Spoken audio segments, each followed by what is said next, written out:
Hey listeners, thanks for dropping in. I'm Christy. And I'm Melissa, and this is Buried Motives, where we dig deep into the details of some of the most gruesome dirtbag murderers.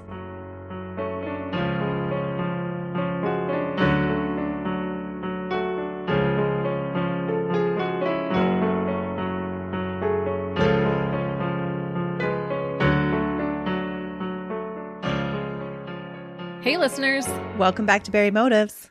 We're so happy that you decided to tune in with us today. And we want to wish everyone out there a happy Mother's Day. Yeah, Mother's Day is coming up on Sunday. We hope that you really celebrate yourself and any other women in your life. I have to ask you though, and maybe our listeners have an opinion too, but how do you like to spend your Mother's Day?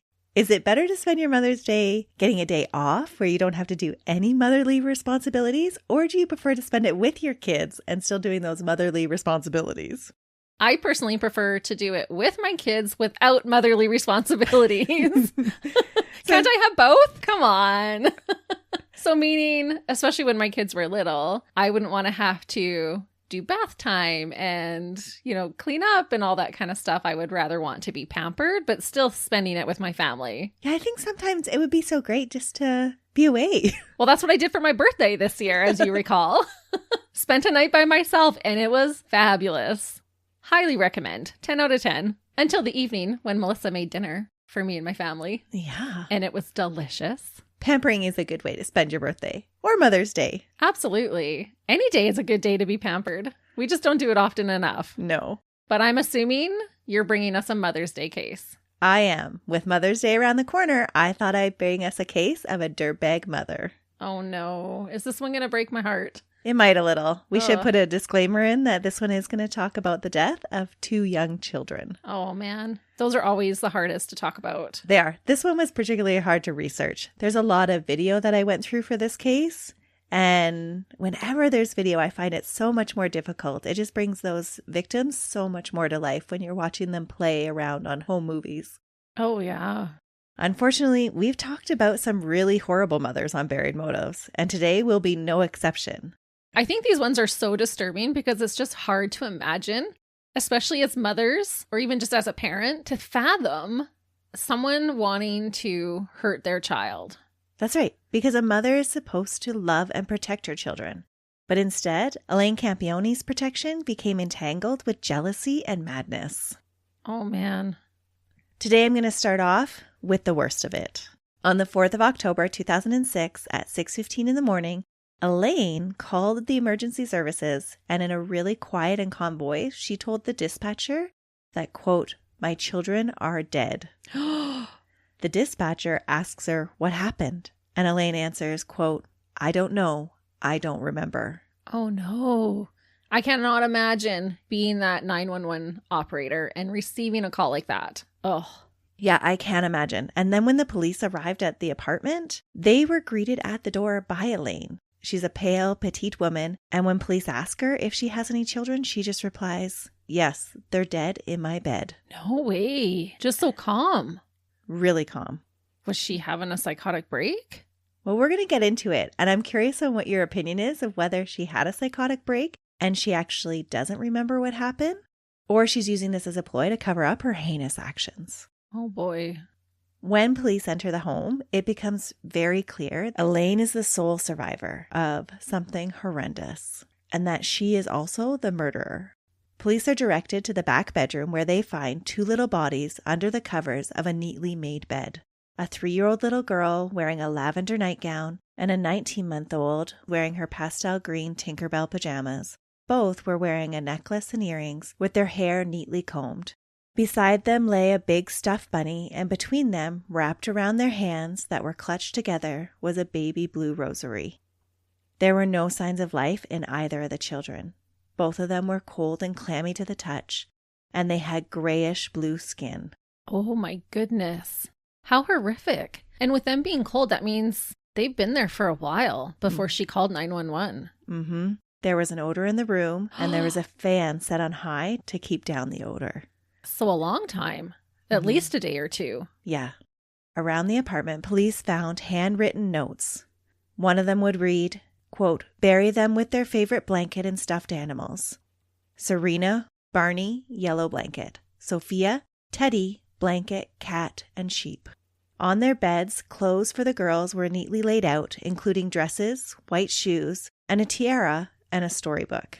Another note would say, quote, "Bury me in my wedding dress." What? In the kitchen, scribbled notes were found on the table, directed at Elaine's ex-husband, stating, quote, "Leo, your family is monsters." Ooh. Another stated, "Serena remembers everything. Even when I told her it was just a bad dream, she remembered it all. I hate you." What happened? Further notes were found in Elaine's apartment directed at her husband's family. Quote, "I want Diego and Anna to be charged with mental and emotional abuse, and that any money is to be left to a women's shelter and rape crisis center, and not to Leo Campione."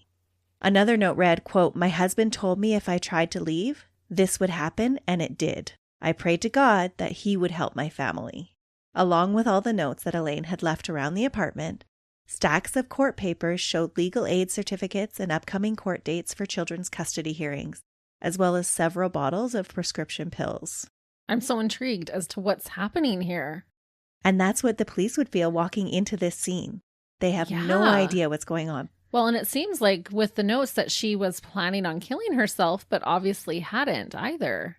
Nope. So they were going through a messy divorce. Yes. And a horrific custody battle. Oh, that's always so sad. The police that attended the scene were shocked and horrified. They couldn't comprehend what had caused this mother to do what she did. Filicide goes against any of the laws of nature. Absolutely it does. That's what makes them so heartbreaking. It is so sad. You think about all the joy that we're going into, like celebrating Mother's Day, and it's just so hard to fathom a mother doing this to her children. What possible reason could she give in an attempt to justify her actions?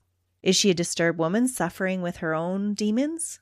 Or a manipulating, vengeful dirtbag that is cold-hearted to the core? Oh, yeah, that's a tough one. And this is all the questions that the police have coming out of this scene that they've just experienced. Oh, yeah, because it could be either or both of those things. Right. So they start digging into Elaine's life. Frances Elaine Goodline, who went by her middle name Elaine, grew up in Gaspereau, New Brunswick, Canada. She was the youngest of 3 girls, and her childhood was described by her mother Faye as, quote, "normal enough." Elaine said that her parents were good people who had been vetted by the foster care system and were upstanding citizens. As a teenager, Elaine was in a significant car crash and did experience some head trauma, but the extent wasn't really explored beyond that it had happened in her youth. Okay. She didn't seem to have any lasting effects from it. Her mother said that while Elaine kept busy with her studies in high school, she was a little socially withdrawn and didn't have a large group of friends, preferring to be alone most of the time. She had feared her daughter was depressed as a teenager, so Elaine's personality went a little bit beyond just being an introvert. She was withdrawn. After high school, Elaine went to community college to train as a home support worker, completing 1 year training before she moved on to caring for children. In the jobs that she secured caring for children, she was reportedly well liked by the families and affectionate towards the children. Which makes this even more bizarre that she could kill her own children when even by profession she's nurturing. Yeah, it makes it so shocking that that was what she chose to do for a living, and then this is what she goes on to do to her own children. Yeah. Around the age of 20, Elaine decided that it was time to leave the safety of home and ventured to Ontario on her own to find work as a nanny. In 1999, at the age of 25, Elaine met Leonardo Campione. After a whirlwind romance, the two moved in together a short time later. The couple were described by most people as mismatched. Leo was the outgoing type who loved to socialize, and Elaine was a very quiet person. People that had met her said that she was the serious type and rarely smiled. Yeah, that does seem quite opposite. But sometimes opposites attract. But Elaine's mother did note from the very first time that the couple visited New Brunswick that their relationship seemed filled with tension. Faye Goodline believed that Leo was overly critical of her daughter, and that her daughter, to combat this, was motivated to do everything to meet his approval. Faye would say that, quote, she had to cater to what he wanted to keep him happy. Oh yeah, that's a red flag. There are several allegations that come out during this couple's relationship, and 2 very different sides of the story are told by Elaine and her family, and Leo and his family. And that's usually the case. Very rarely do the two sides of any argument agree on how things go down.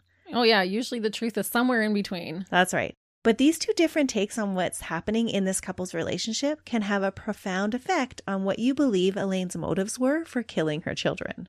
Elaine's side viewed the relationship as controlling and verbally and physically abusive, driving Elaine to be insecure and constantly trying to make Leo happy to keep the peace.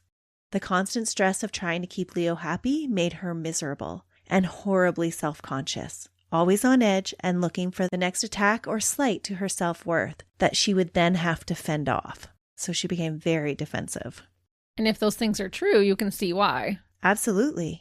But Leo's side would claim that Elaine's insecurities began long before the relationship and that he didn't make any demands on her, but instead was always having to deal with her needing constant reassurance that he wasn't going to leave her, that Elaine frequently became very jealous of other people and would accuse him of cheating. Elaine would become so obsessed with trying to maintain their relationship that she would put undue stress on herself to meet his needs and then blame him for it. Elaine would make up a scenario in her head and then find evidence of it despite the untruthfulness of what she was telling herself. I can see that being the case as well. Mm-hmm. Either of those things could be true. You can see both sides of this story being plausible. Yeah. Despite the obvious signs of stress, to outsiders looking in, the couple continued their relationship and were married in August of 2002. And they eventually added children into the mix. Why get married if you're having such turmoil in your relationship? It doesn't sound like either of them were happy and both were just resenting each other.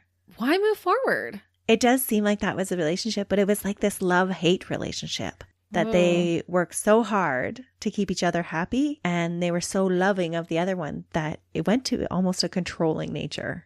Yeah, it's seeming a little unhealthy right from the start. Yeah, dysfunctional. And adding children into the mix is never a good thing to do when you already have some dysfunction going on. Yeah, but surprisingly, people sometimes feel that having a baby is going to fix all your problems. And it just highlights them, really. Yeah. The couple's first child was a little girl they named Serena Isabella.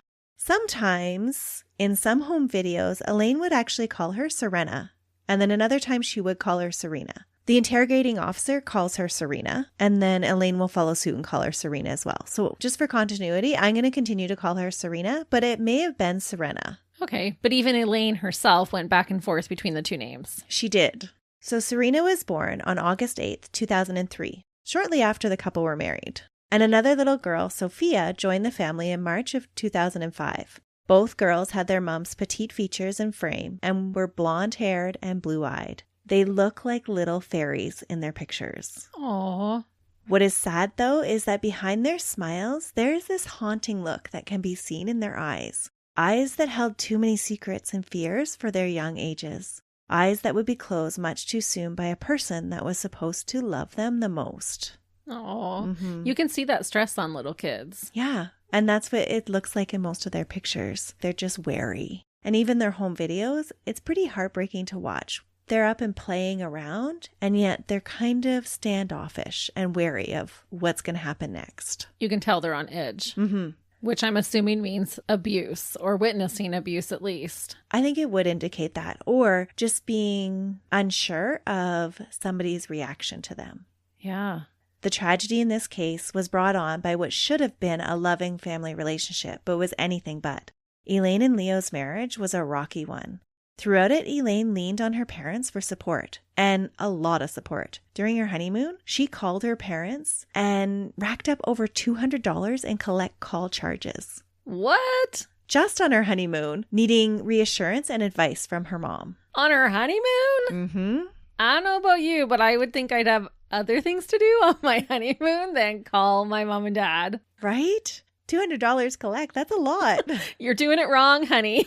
You're spending your time on the phone. But it just speaks to Elaine's need for that constant reassurance that I'm doing this right.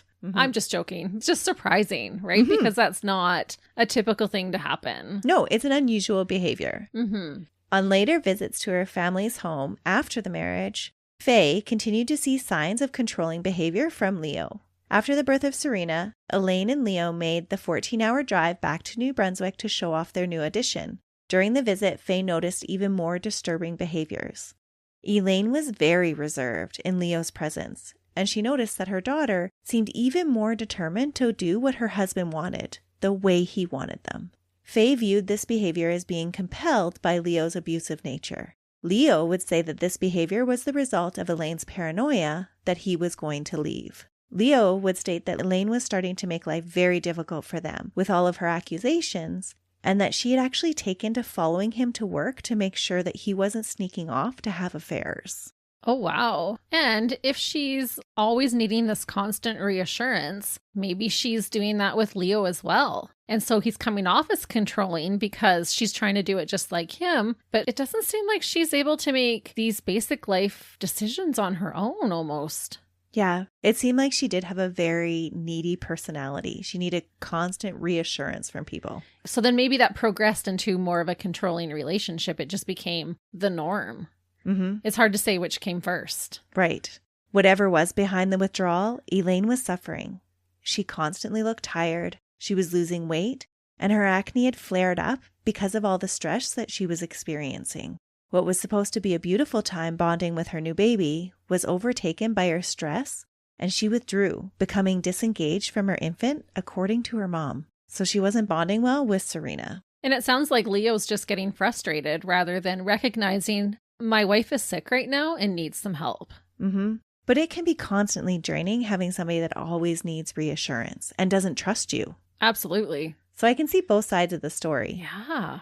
Elaine's stress and insecurity started to affect her other relationships as well, though. She started perceiving slights and threats from other people. And when she would perceive a threat, she would lash out first. This behavior is a common defensive mechanism when you feel threatened. In the flight, fight, or freeze response, Elaine's reaction was to fight. It's not a bad thing to have that reaction, but the trouble comes when you are perceiving everything around you as a threat. That's true.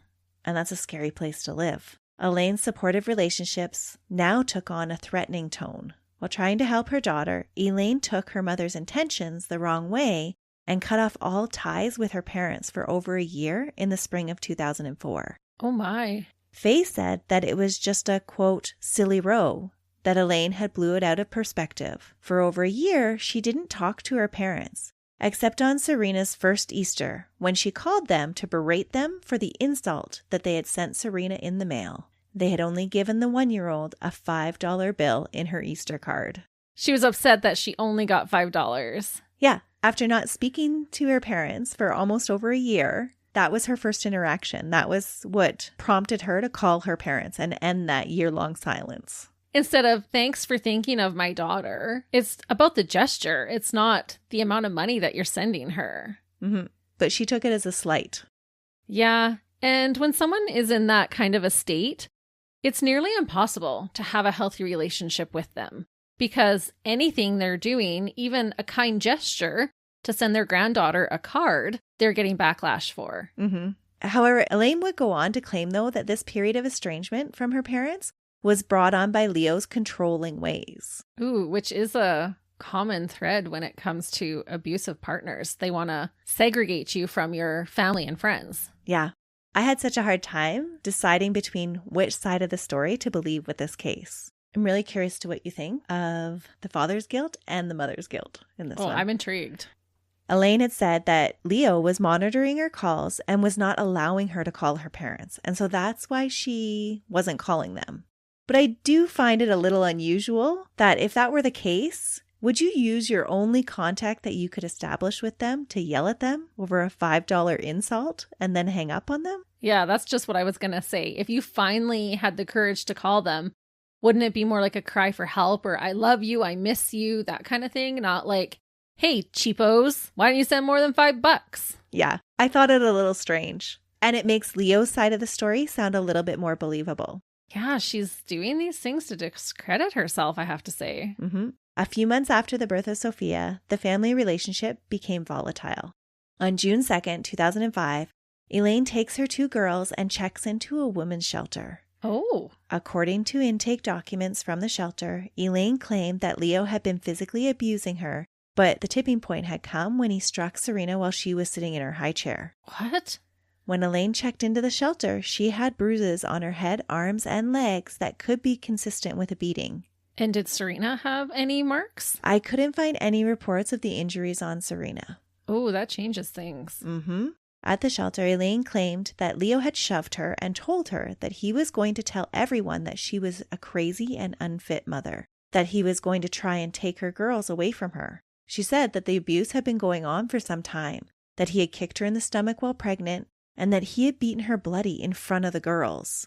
She told the shelter workers that, quote, "I have been sick to my stomach for 2 months now, but since I got to the shelter, I can eat now."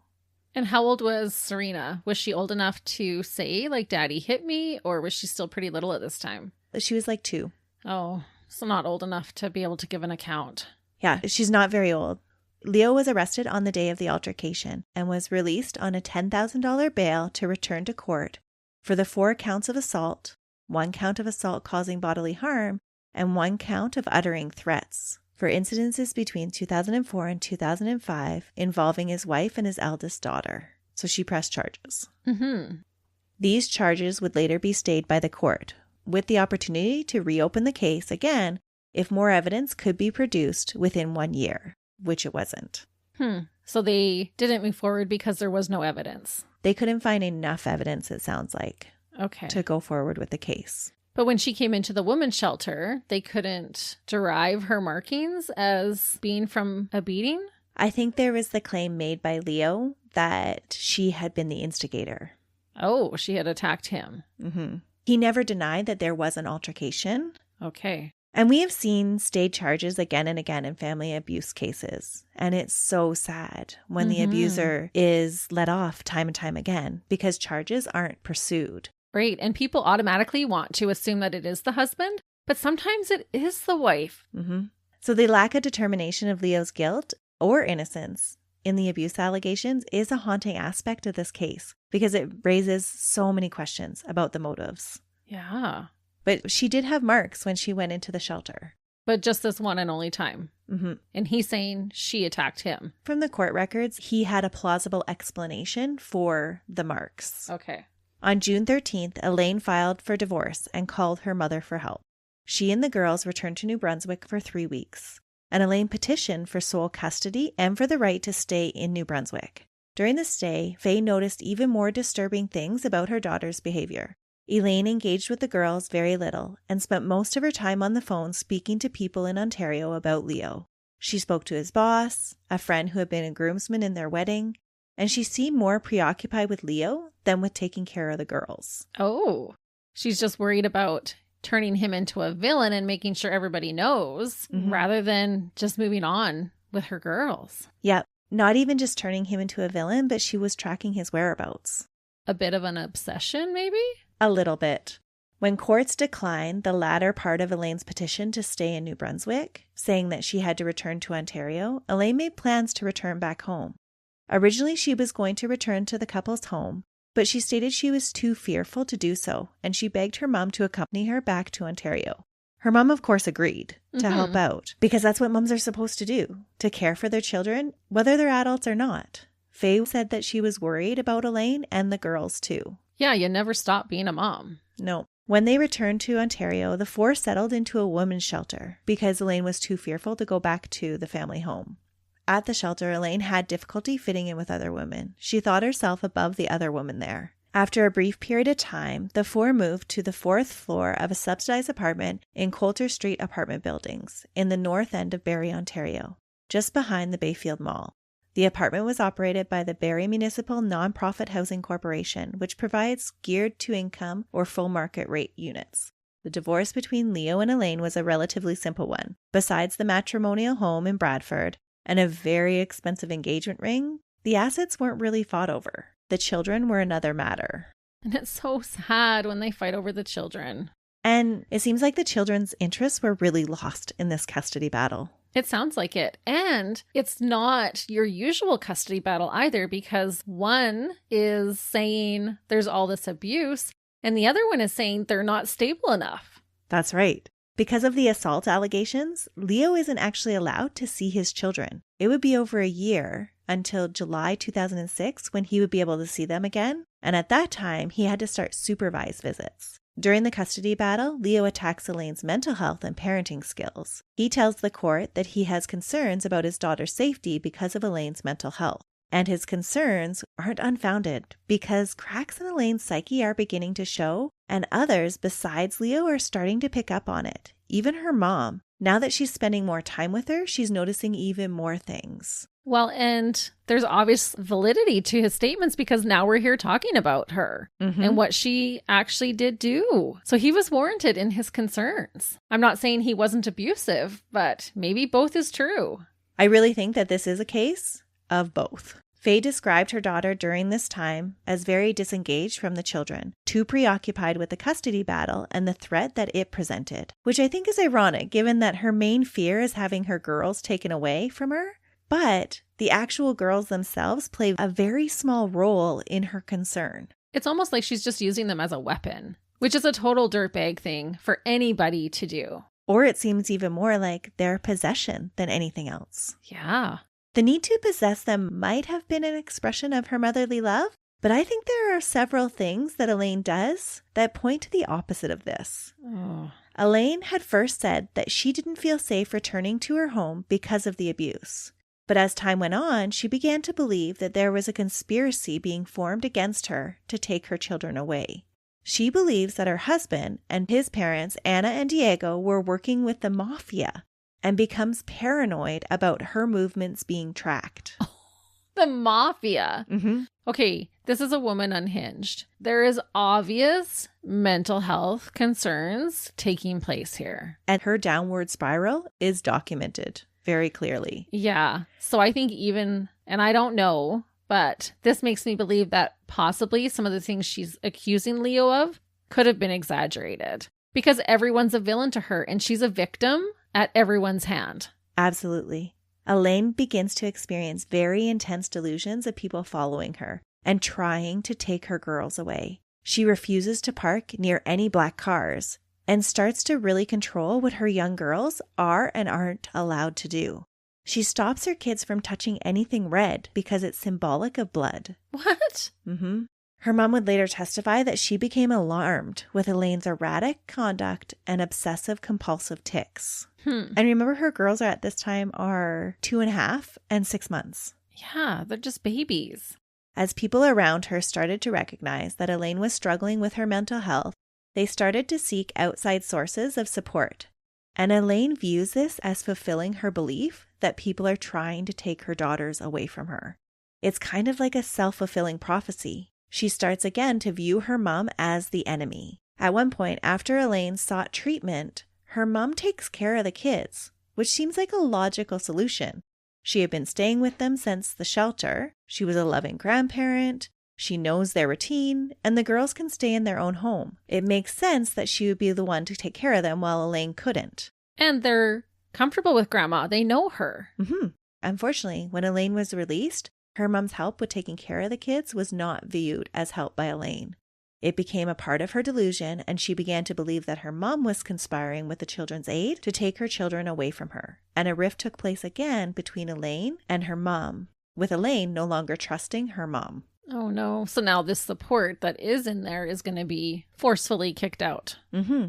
And that's such a sad thing with psychosis. It's so scary for the individual, but what makes it even more devastating is that it chips away at the support that the person has that would help them manage the mental illness. People that you would ordinarily rely on become your enemy because of the stories that your head is telling you. And what a terrible place mentally for Elaine to be living in. Mm-hmm. It would be so scary to think around every corner somebody's trying to get you.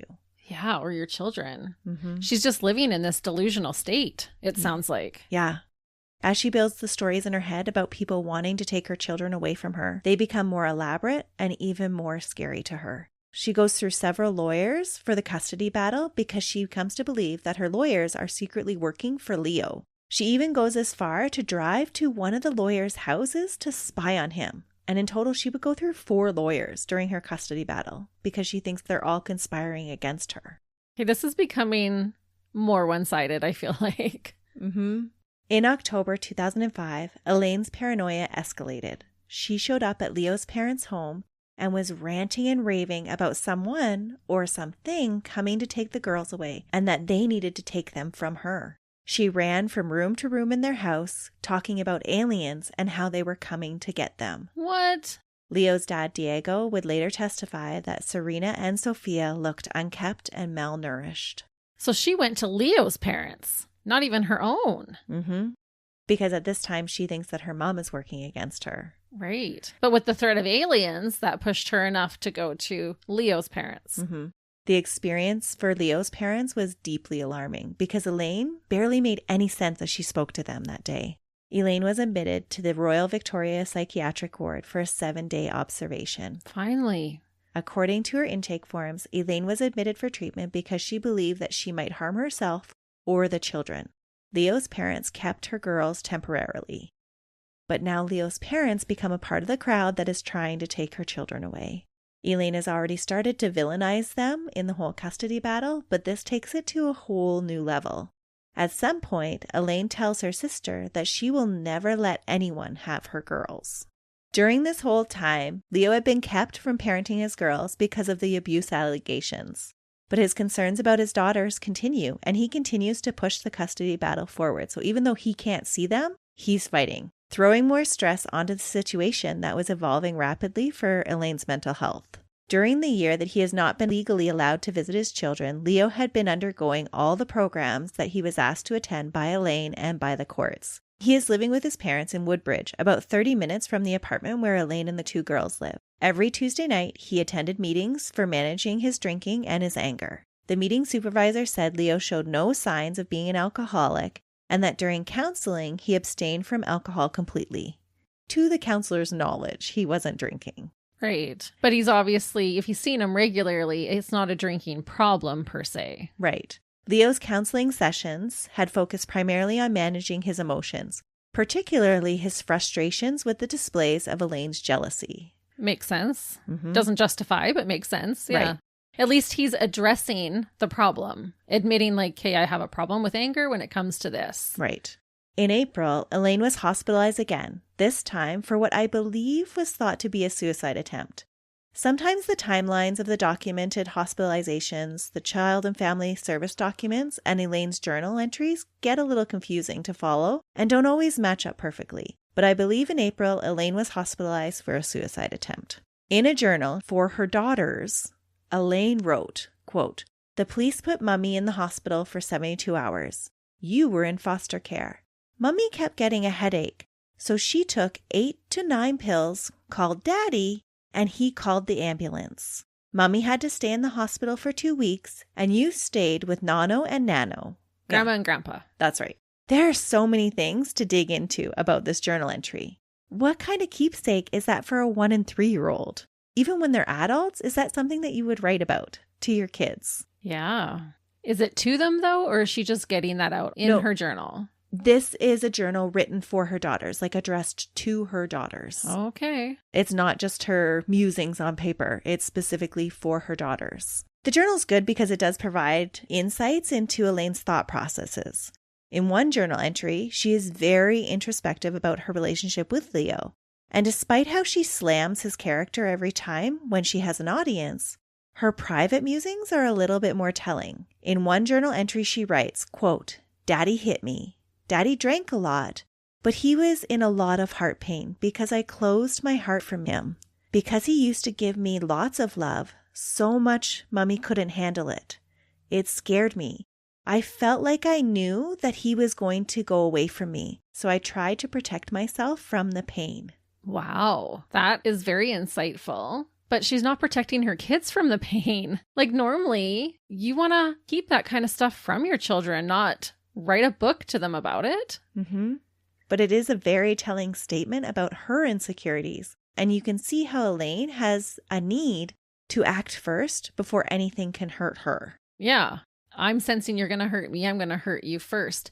And that's like the first time it sounds like she's being honest that Leo really loved her and it was just too much for her to handle. So she had to cause those problems and lash out at him. Right. And this is in a journal entry with no audience except her girls in the One future. day. Yeah. I'm not saying that Leo didn't hurt her, but it's giving more insight here that he maybe didn't at least start out as a bad guy. Right. The other thing I found interesting, and it kind of speaks to your thoughts about Leo, is that they were separated at this time and in a bitter custody battle. At this time, she's telling everyone that she's terrified of Leo and his family, but they're the first ones she calls for help. Yeah, and Leo's doing everything that not only the court has asked him to do, but also that Elaine has asked him to do. It doesn't sound like he's an alcoholic, but he's going to meetings for that and doing all these things, which to me shows genuine love and want to have his children in his life. Mm-hmm. And commitment to getting them back, right? Yeah, he's not flying off the handle. Like, think of the rage. If your spouse was spitefully taking your children away from you and you couldn't see them for a whole year and you had not done anything wrong, you would be livid. Yeah. And so for him to contain all that and just, okay, I'm going to go through the process, trust in the process. If he was a dirtbag, you think there would have been outbursts, him trying to get the kids back.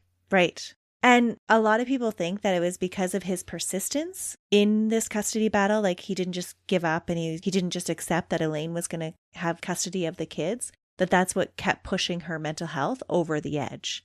But I think that there's genuine concern on his part for the safety of his children. Yeah, and she just wanted it to be all done. She wanted him to be a deadbeat dad, but he wasn't. He was a decent dad who loved his girls, and he was fighting to get them back in his life. Mm-hmm. From the limited information that we know so far. Right. And don't get me wrong, I do think it's wonderful that Elaine reached out for help, that she did drop the kids off at his parents' house, that she did call him when she took the pills. Mm-hmm. It's good that she's reaching out and calling out for help from someone. I'm just surprised that with her narrative of how abusive he is, that he's the person that she chose to call. Yeah, you would not call the person you're most scared of in life. You'd go to a stranger before you would do that. Yeah, the narrative doesn't match up. It doesn't. At this time, Leo had just been granted supervised visits with the girls, although they hadn't quite started yet. He hadn't been able to officially see them prior to this because Elaine said she was afraid that he would hurt them. But here she is calling him back into their lives.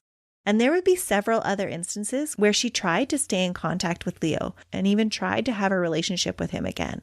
And there are some that viewed this constant need to be in contact with him, even though she was calling him an abusive husband and this dirtbag dad, that this constant need to know where he was and to be in contact with him was obsessive. I'm just thinking, is it because she does love him and is it kind of like that safety net?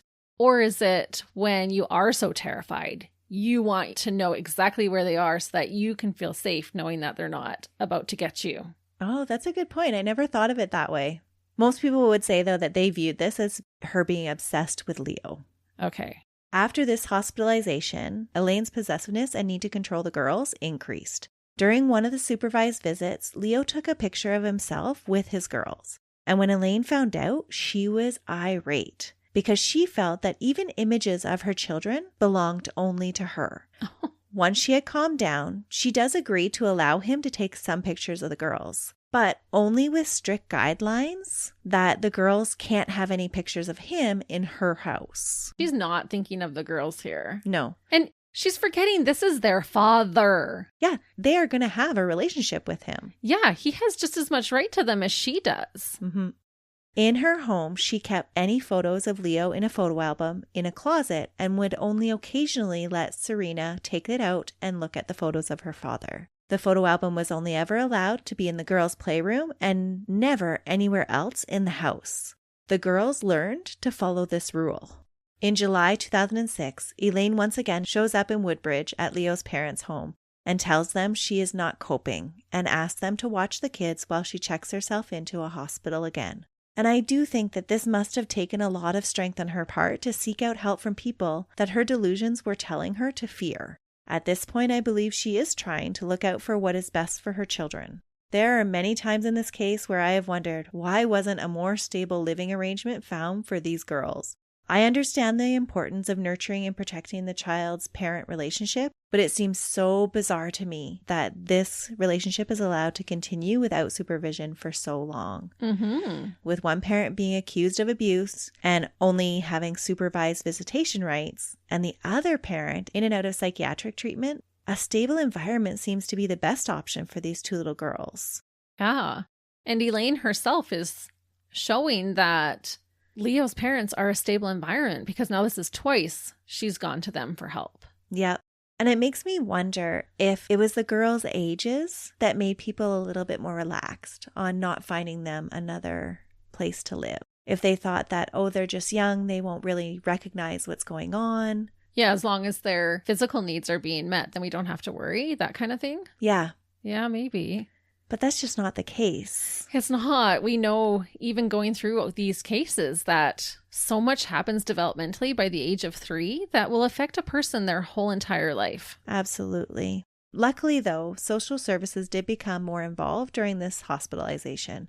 And when doctors declared her mentally sound and no longer a risk to the children in July, they provided support for Elaine in the community. A Children's Aid Society worker visits the home and observes Elaine's interactions with the girls. Elaine began attending an outpatient day program in the community and attending counseling. The improvement in Elaine is noted by several people over the summer. Elaine takes more of an activist role against family violence, and that summer she and the girls took part in a charity walk for domestic violence awareness called Take Back the Night. A neighbor actually writes a letter to the Children's Aid Society to commend them on the work that they are doing with Elaine because they have noticed such a dramatic improvement in her behavior and interaction with Serena and Sophia. Wow. That says a lot if a neighbor is prompted to write that. Yeah, because they notice the social worker going in and out. They notice the programs, and Elaine's now taking the children to the park all the time. They're noticing the children are better cared for. They look clean. They're happier. Can they touch the color red yet? Never says they could. But things seem to be sorting themselves out. Yeah, she is getting the help that she needs. Mm-hmm. Is she medicated at this time? Yeah, at this time, she is medicated. Okay. So this then does go to that theory of it was her mental health issues. Mm-hmm. That were causing the relationship problems. Yeah. And her disengagement from her children. A parent's mental health has a huge effect on the relationship that they can have with their children. Right. And this definitely did seem to be the case with Elaine and her girls, and definitely with Elaine and Leo. But even though things are sorting themselves out with Elaine's mental health, she does remain nervous about the custody battle. While she's been improving her care with the children, she has also been kept up to date on the reports of Leo's interactions with the children and their supervised visits. And he too has been getting glowing reports. A report from the September 22nd supervised visit with Leo and his children reads, quote, Serena saw Mr. Campione walking from the waiting room into the visitation area, and she ran towards him with arms out, saying, Daddy, Daddy. Mr. Campione picked up Serena, hugged her tightly, and said, I missed you so much. You're getting so big. Mr. Campione wiped tears from his eyes. Mr. Campione put Serena down, looked at her, and said, so beautiful. Then asked his daughter, Is Mummy taking good care of you, sweetie? He wiped away tears again. He looked at his daughter Sophia sleeping in the stroller. The staff reported that, quote, he was a loving father, that it was clear that children really loved him back. So he was being supervised at this time, but the doting act and emotions that he displayed at the visit were taken to be genuine from the staff trained to observe them. Yeah, he's not sounding like this bad guy. And it's just so frustrating that sometimes this can happen to men where they're just made out to be this villain. And if he retaliated in a more exuberant way, then it would have been seen as bad. So it sounds like he's being really smart about it. He's staying calm. He's doing what he needs to. And it sounds like he really loves his children and he is fighting for them. And it's just so sad that he's getting, I feel like, wrongfully accused of some of these things. Even if he flew off the handle once, or who knows what happened on that day that she did first go into the women's shelter, it sounds like he's making positive steps into wanting to be in his children's lives. Right. Leo never did deny an altercation took place. He said that it happened, but he repeatedly said that he never abused his wife or his children. But there's always this part of me that thinks that's what a lot of abusers claim. Right, but I don't feel like his actions are showing all these red flags of abuser. Right. Because like you said, those social workers are trained to look for that kind of thing, and they said he was genuine. They did observe him to be genuine. So I'm on the fence with Leo. I don't know who to believe in this case. I can see it from both sides. If Leo had been abusing his wife and his children, then he is an utter dirtbag, and shame on him for the role that he played. Mm-hmm. But I think it's worth pointing out that neighbors and family friends reported him to be a hard-working, soft-spoken construction worker that loved his kids and his wife. But then again, Elaine's neighbors would report that she was a doting mother, and we know what she did. Right. And how many times do we cover a killer who the neighbors are like, oh, he was the nicest guy? Like, you never know what's happening behind closed doors. But I would be more leery of Leo if Elaine was of sound mind. She's not been of sound mind when making these accusations. And that's clear by how much better she's doing with the treatment. It is true. It just seems so bad that we have to take her mental health into account when we gauge the truthfulness of her accusations. Right. But we have to remember she's also claiming aliens are coming to take her kids from her. Exactly. So we never would want to discount if someone is being abused. Never, ever, ever, ever. And so we're not saying that Leo didn't, but at the same time, there's reasonable doubt, I think. There is reasonable doubt. And I feel like it's easy for us to think, okay, yeah, he probably did. Unfortunately, because that does happen often in a relationship, right? Women are mostly abused by their significant others. Sadly, that is true. So it's a no-win right now. No. In the last week of September, Leo visited his lawyer and started proceedings to apply for increased access to the kids and to get the children their own lawyer. He cites Elaine's, quote, mental health breakdown and, quote, deplorable conditions in which the girls were said to be living in as reasons why he's doing this. He also requested Elaine's medical records be released as evidence of his claims. Ooh. A custody hearing is scheduled for October 5th. But they're doing better now in her care. They are. When Elaine meets with her lawyer on October 2nd, she learns all about these steps that Leo is taking. And it's also pointed out that Leo is moving on with his life. He has a new woman that he's seeing, and that he has started the proceedings to sell their Bradford home. Her lawyer is honest with Elaine and tells her that he thinks that Leo might actually end up with custody of the children. Oh, no. This is going to push her over the edge. Ugh.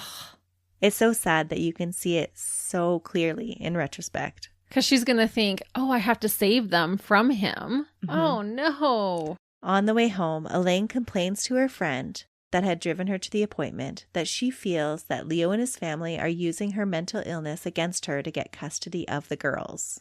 Remember, at this point, she is undergoing therapy and treatment pretty successfully, and she's clearly understanding what they're doing. And they are using her mental illness as a justification to get custody. And it feels like, why are you doing this now and not before when it was an issue? Like, she's doing good now. Right. Why can't we share? Why can't we have shared custody? But they were so far beyond that. When they say custody battle, this really was a battle. And it seems like in this battle, both had kind of lost perspective of what was best for the actual children. Yeah, to see both their parents. That afternoon, Elaine goes to her superintendent to get a letter about the conditions of her apartment to disprove Leo's allegations. And then she starts visiting friends and neighbors in the complex. She tells one that she has 2 sets of sheets and a girl's coat to give away. She said that Serena would never grow big enough to fit the coat and that the girls would never be out of their toddler beds. What? What would you say to someone? She's never going to grow big enough to get into that coat? Well, it seems that the message was kind of missed on these neighbors and friends. They thought that she was just preparing to run. Okay. Which would seem like a more logical thing to do. Don't kill your kids. Run with them if you had to. If you really believed that your ex-husband was abusive. And that you needed to save them from him. Right. I can understand fleeing. Like, yes, that's kidnapping, but I can understand that more than I can understand ending their life. How is that in their best interest? Yeah, it doesn't seem plausible to the logical mind. And she's making these decisions while she's medicated now, while she's doing good. Yes. Oh. And that's my deciding factor on how I felt about this case. There's no denying that Elaine has multiple mental health issues. But I don't believe that it was the mental health issues that were making this decision for her at this time. It was, if I can't have them, no one can. I think so. Oh my gosh. She left a message with a support worker at the Barry's Women's Shelter. Unfortunately, that message was never received until the next day. The message stated that she felt, quote, railroaded by the legal system and that it had failed her and the children. And it's not even that it had failed her. The lawyer just said there's a chance. So she's not even waiting to find out if he's going to get custody or not. No, she's striking first. There's a threat, she's striking first. Right. 1 week after receiving a certificate from a parenting course, I believe Elaine made the conscious decision to kill Serena and Sophia. She did, obviously, because she was giving away their things. What takes place next is some of the most heartbreaking home videography I have ever seen. Oh, no. That evening, Elaine takes video of Serena and Sophia in their home, running around, singing and dancing as their mother interacts with them. What seems like an innocent home movie has very sinister undertones. Elaine uses the images of her children playing in the bathtub and watching TV as a backdrop for her rantings about Leo's interference in their lives and to prove to him that their girls are happy and that the apartment is clean and that she is a good mother. She repeatedly asks the girls to show with their arms how much she loves them. Her language becomes more aggressive as she talks about the abuse that she and the girls have suffered at his hands and hopes that Leo and his family burn in hell. She tells the camera that now she, quote, wants justice for my family for what they have done to us. As she is videotaping, Elaine puts little Sophia in the bath and is encouraging the little girl to sing Twinkle Twinkle Little Star for the camera and showing off her swimming skills. According to Elaine, Sophia had been learning to float on her back in swimming lessons. When Sophia laid back, she gets water in her left ear, and the toddler becomes distressed, afraid of water being around her head. According to Elaine, she needed to take her out of the bath and calm her down. If Sophia ever came out of the water, no one knows. That's when the camera stopped, at 8:39 p.m. It contains the last images of 3-year-old Serena and 19-month-old Sophia alive.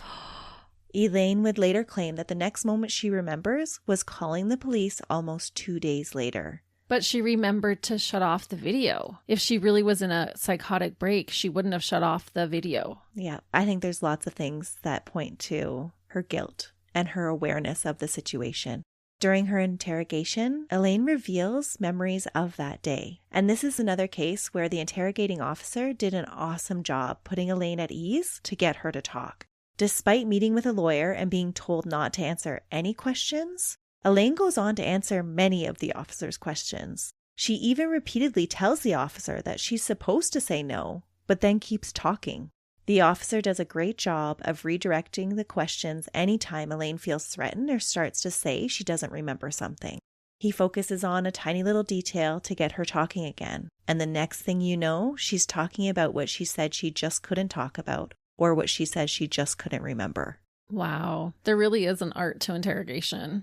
It is believed that Elaine had Sophia turn on her stomach and practice blowing bubbles in the water, just like swimming lessons. When this trusting little angel followed her mother's request, Elaine held her daughter's head under the water against the ringed tub floor mat until she stopped struggling. Oh, Melissa.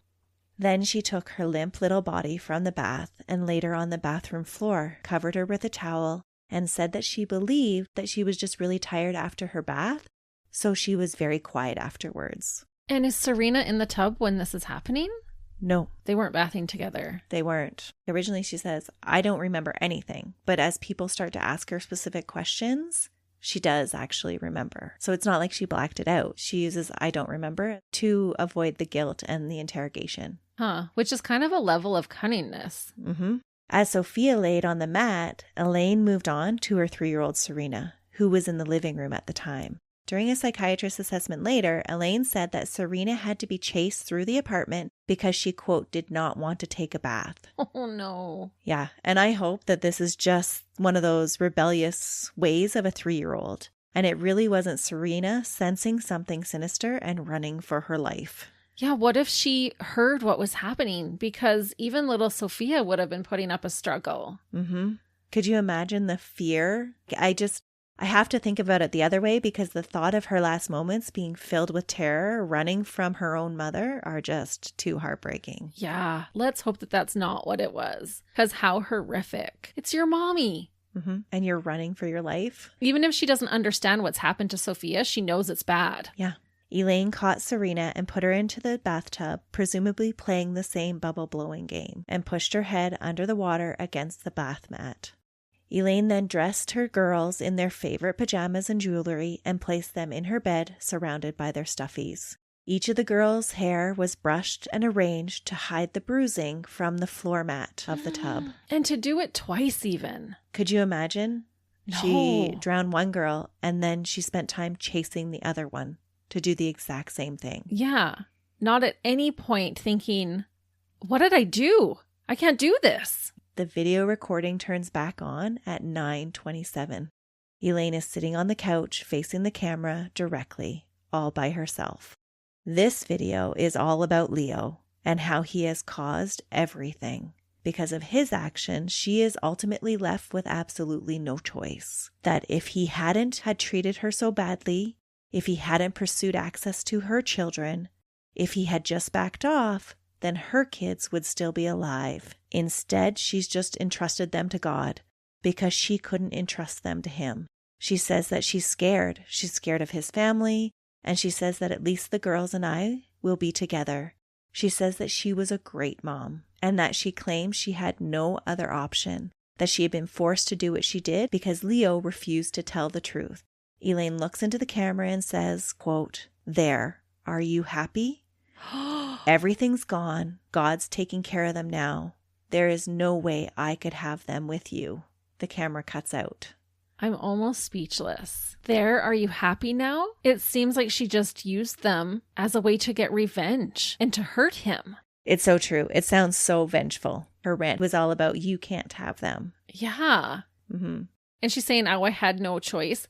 There's lots of other choices. Yeah. So many other choices. Run away like your neighbors thought you were going to do. Yeah. Right?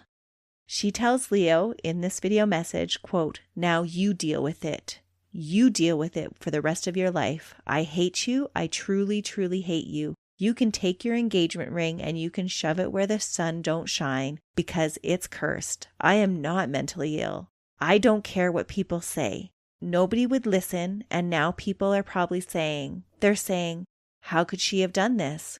Well, there must have been a mental illness for her to do what she did to her children. There wasn't. I want you to go to jail for a very long time. I want you to know you have destroyed this family." From the several times that she referred to herself in past tense, it's believed that Elaine took an overdose of her anti-anxiety meds that she had been prescribed during her last hospital stay. Elaine did intend to die. She took the medication and climbed into bed with her girls. Later, she would tell the interrogating officer that when she climbed into bed, she had noticed that the girls were cold and grayish looking, and that she had thought it was odd that they didn't curl around her like they normally do. Oh, that is so eerie, Melissa. On October 3rd, the camera turns back on again at 8:19 a.m., and a very subdued and dazed Elaine sits on the couch again. This time, Elaine monologues to the camera. She tells to the camera, "It's morning, and our babies are in heaven. I hope this is what you wanted. You've wiped out your entire family because you couldn't have your way. I hate you." No, honey, you did. You wiped out your whole family because you couldn't have your own way. Mm-hmm.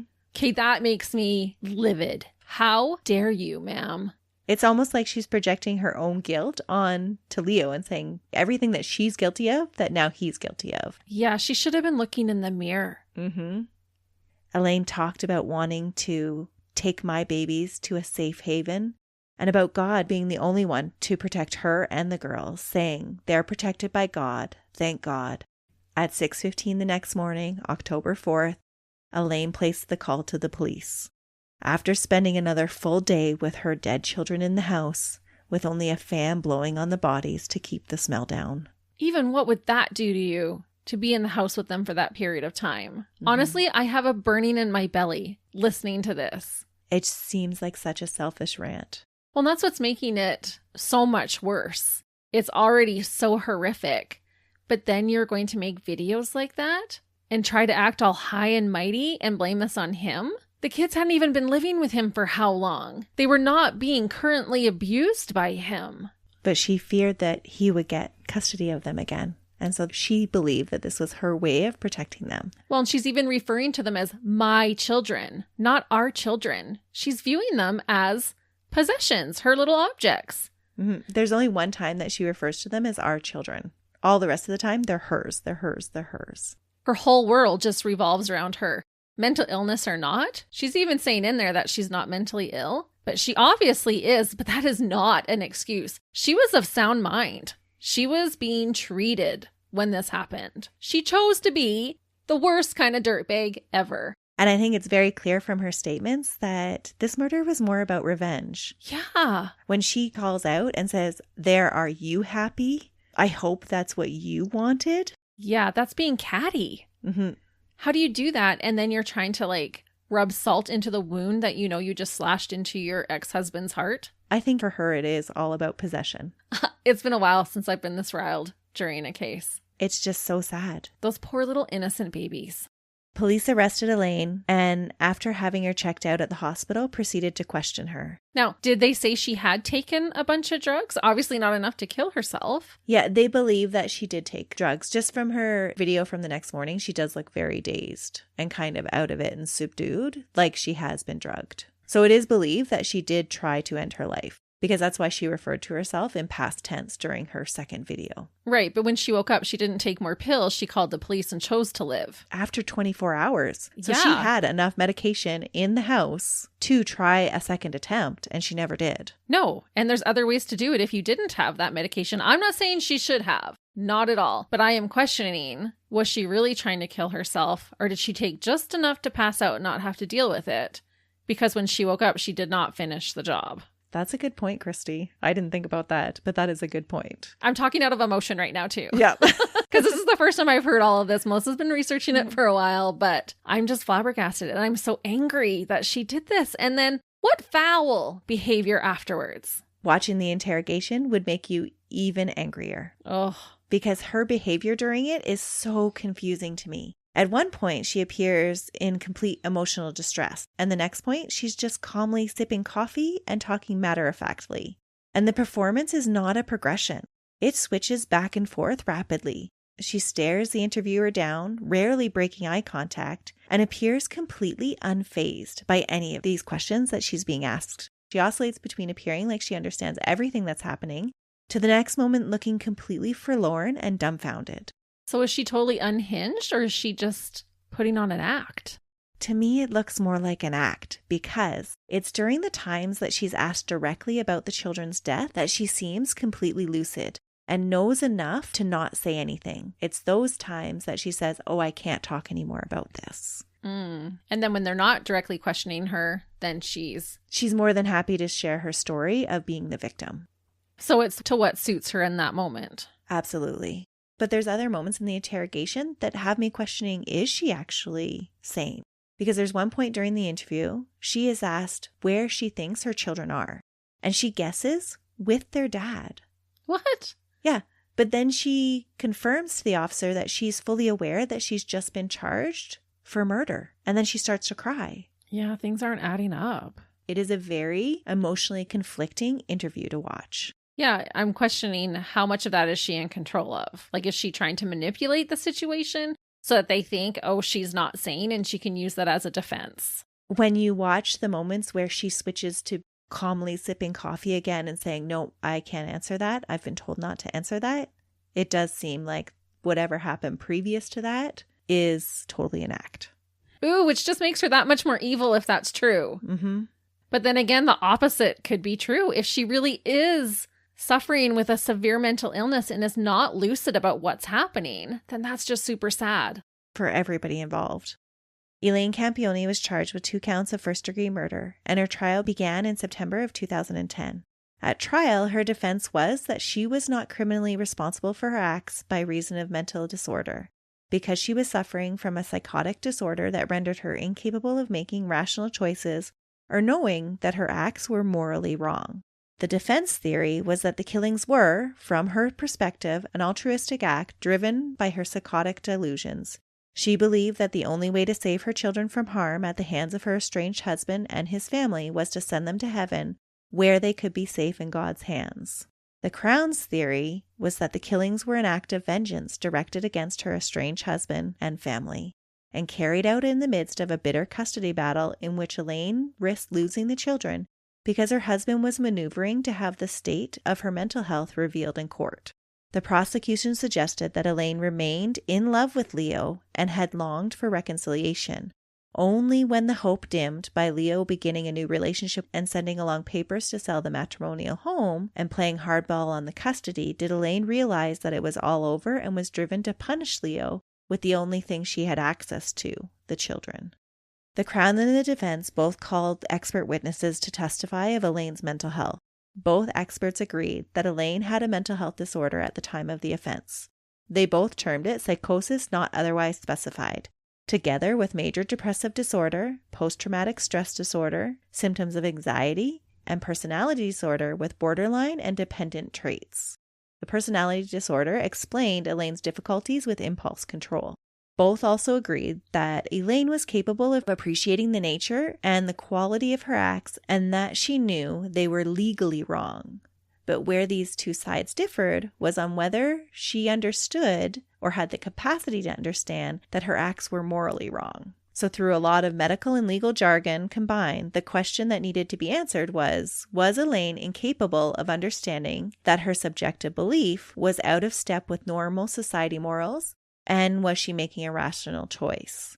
She had answered that in the video when she said that people would not understand her choice. That's true. The jury of 6 men and 6 women accepted that she did know that her actions would not be seen as moral by others, and they found her guilty on 2 counts of first-degree murder on November 15, 2010.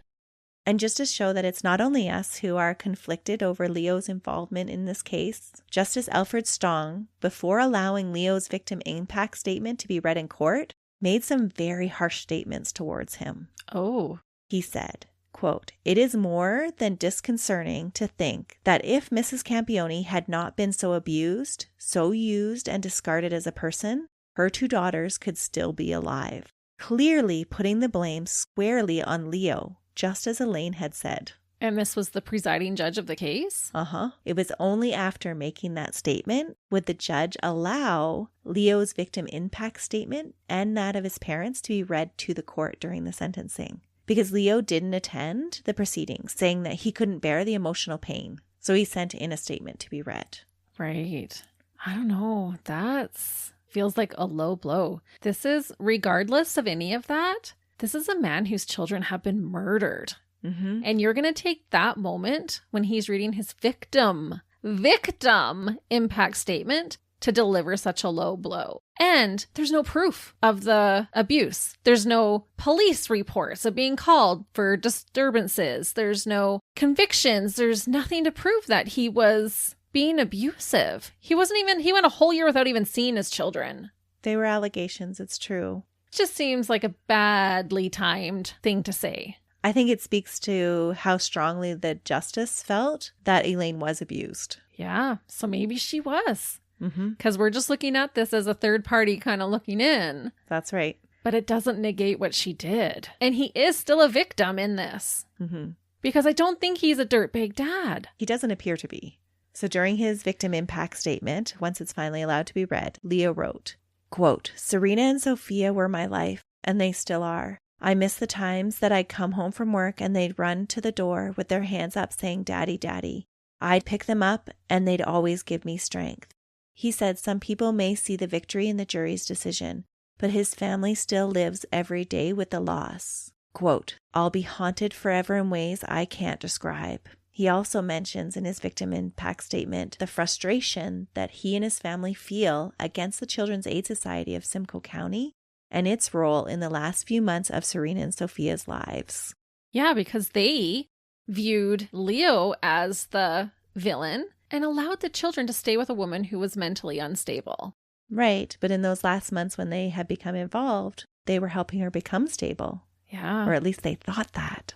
Oh my goodness. And the other thing just to bring up, I guess, about her accusing, and I'm not trying to defend Leo, I am in a way, but because I don't know, but she also was accusing everybody, not just Leo. Her mom wasn't a bad mom. His parents were not in the mafia. She was making these wild allegations about everybody around her. So why is it not true about everyone except for Leo? Because of one bad altercation. Right. But she did have those bruises on her. Right, that one bad altercation. But we don't know. He said she attacked him first. Was he defending himself? Right. And even if he wasn't, even if he struck first, that was one bad choice.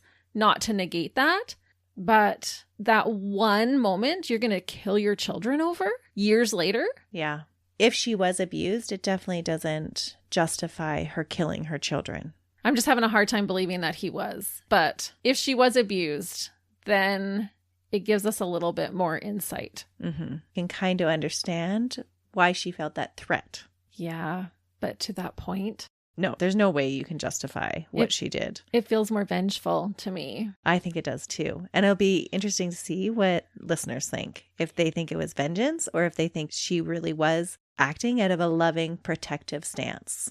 Yeah, it could be somewhere in between. Mm-hmm. Because I don't think she was thinking clearly. I think she knew she was making an immoral, illegal, wrong choice. But to even fathom doing that, it doesn't make any sense to me. Yeah, if you're of sound mind, that's going to leave your brain the second it comes in. Mm-hmm. And that's why it seems like she must have been out of her mind to make this decision. Vengeance just does not seem like justification to kill your own children. But we know it happens. Right. And she's made mountains out of molehills throughout this entire time. Just even with the accusing him of affairs and accusing everybody of all these horrible things. Right. After the victim impact statements were read, the judge declared the mandatory sentence. Elaine was told that she was going to receive a life sentence with no chance of parole for 25 years, and she began loudly sobbing at it. In the years since her conviction, Elaine, now going by her maiden name, has appealed her conviction, but that has been denied every time. In 2020, in a psychological assessment, she was deemed low risk to offend again, and it was noted that Elaine had accepted responsibility for her offending behavior, demonstrated good insight into her problem areas, and had been compliant with treatment. In the previous 5 years, she had been in a minimum security setting and completed the recommended correctional programs and participated in several chaplaincy-led programs.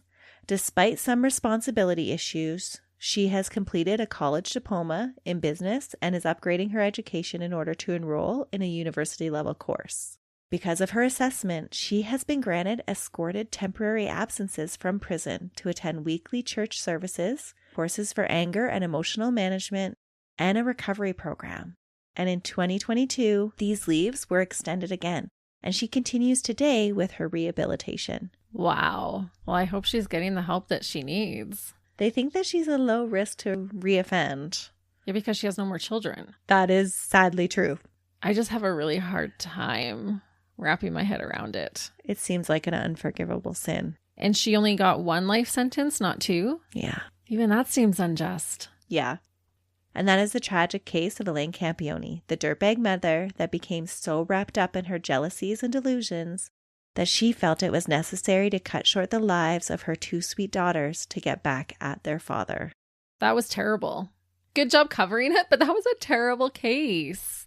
It's a different way to celebrate Mother's Day. Yeah, my goodness. And if they're already giving her all these leaves from the prison, there's a good chance when her parole comes up, she'll be granted it. Mm-hmm. It does seem very plausible that she will be granted it. Well, hopefully she can be rehabilitated and will not be a risk if she's put back on the streets. But it's just hard to fathom that you can kill 2 of your children and lead a regular life one day after. Because those 2 little girls, their lives were snuffed out for no reason by the hands of the woman who should have loved them the most.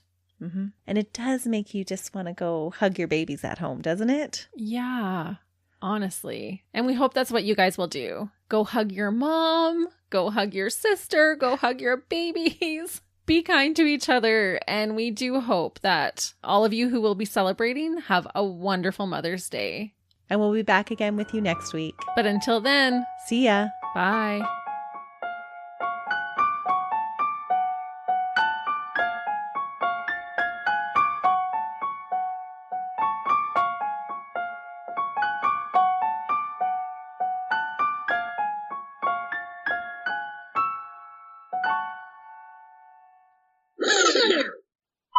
No, it looks like you're not even on. Did you turn your mic off? Yeah. Oh. It helps to turn your mic on to test. On October 4th, on the 4th of October. Let's just read my notes. On October 4th, the 4th of October. Yeah. Only my notes don't say that. They say Oh. something totally different. Just read your notes, girl. She even goes as far to read the freaking page. Yeah, she's off. Like, don't put this in here, but she's off her rocker. Like, She does sound off her rocker right now. What do you mean right now? What do you mean just right now? Like, Just wait, though. There's going to be things that happen that make you question it. what, there really were aliens? No, there were no aliens. It's not aliens that are going to make you question it. He has a new woman that he's seeing, and that he started, he has a new woman that he has a new woman that he's seeing. He has a new woman? Yeah, he does. He has a new woman. Is he seeing her? He is seeing her, totally. Under the sheets. So he's seen a lot of her. Yeah. Ooh la la. Take a break or I'm going to cry. No more crying. Gotta laugh. Okay. This is the crazy part. This is the crazy part. Because if he... Sorry, I need to like stop talking about it, but... No matter how you spend to choose it. Exactly. Does that make sense? No matter how you choose to spend it, not spend to choose it. Oh, I didn't even catch it.